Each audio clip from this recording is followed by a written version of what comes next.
그럼 어떻게 신성으로 지날 수 있는 걸음을 걷느냐? 뒤꿈치부터 우리가 이제 보통 닿는데, 그러면서 이제 발 중간, 그 다음에 엄지발가락 쪽으로 무게중심이 옮겨져야 돼요. 닿을 때 착지를 이제 3단계로 함으로써 이제 충격을 완화하면서 착지가 되는데, 이 엄지발가락 쪽으로 힘이 모아져야 됩니다.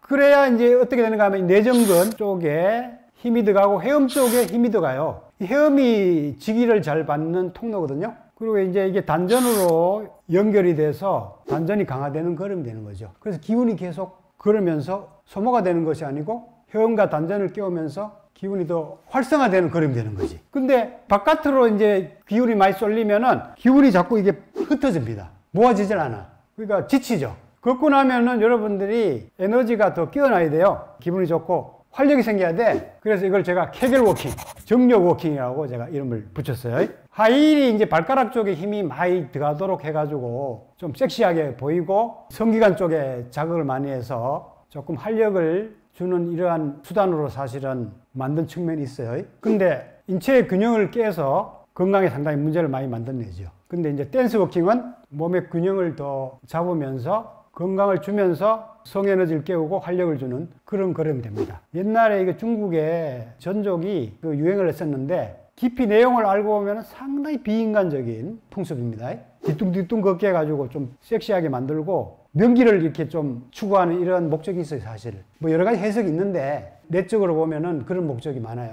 근데 이 하이힐도 마찬가지예요. 현대판 저는 전족이라고 생각합니다. 근데 댄스 워킹 하면은 이렇게 건강을 안 해치고도 섹시하고 활력이 넘치는 걸음을 걸을 수 있어요. 골반을 많이 움직임으로써 이 움직임이 척추 위로 이제 계속 상승을 시킵니다. 그러니까 걸을 때 이제 상체 하체가 이렇게 꼬여요.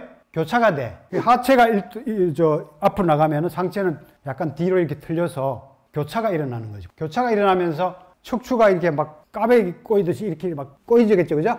꼬이면서 척추 운동이 많이 됩니다. 척추 운동이 많이 되니까 이런 여러 가지 척추 정체로 인한 디스크라든가 퇴행성 뭐 이런 것들이 잘 안 생기겠죠. 그래서 이렇게 열심히 하면은 계속 이걸 적절하게 유연하게 움직이면은 협착이나 뭐 고라가 생길 이유가 없겠죠, 그죠? 그래서 이런 골반 움직임이 척추의 움직임으로 회전력으로 이어져 가지고 그 기운이 머리까지 상승을 해야 돼요.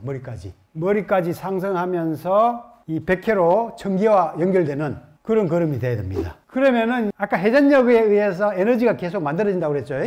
에너지가 만들어지면서 충전되면서 몸이 막 가벼워져요. 하늘의 청기하고 연결돼서 더 이제 영성이 열리고 몸이 더 가벼워지죠. 그래서 이 걸음을 걸으면은 몸이 막 엄청나게 경쾌해집니다. 나중에 막 축제하는 것처럼 막 걸음이 빨라지고 날아갈 듯이 몸이 가벼워져요. 그리고 춤추듯이 걷기 때문에 심리적으로도 상당히 즐거워지겠죠, 그죠? 그래서 이걸 통해서 아주 건강해지고 심리적으로 걸으면서 즐거워지고 그리고 궁극적으로 청기와 연결돼서 신성과 영성을 깨우면서 초월심을 체험하는 그런 걸음법이에요, 이게. 단순해 보이지만 이걸 이제 거듭해서 연습을 하시면은 이런 체험을 쉽게 하실 수가 있습니다. 어떤 한 분은 파킨슨 병이 있어가지고 몸을 제대로 가누지 못하는 분인데 이걸 배워가지고 뭐 오래 실천한 것도 아니에요. 그런데 몸이 막 붕붕 뜨는 것처럼 막 가벼워지고 몸의 움직임이 상당히 유연해지고 자유로워졌다고 그렇게 말씀하신 분이 계셨어요. 성, 몸, 마음, 정신, 포브레인 행복대학으로 초대합니다. 포브레인 생활 수행으로 행복 박사 되세요. 100세 시대 완전 건강과 행복을 드립니다.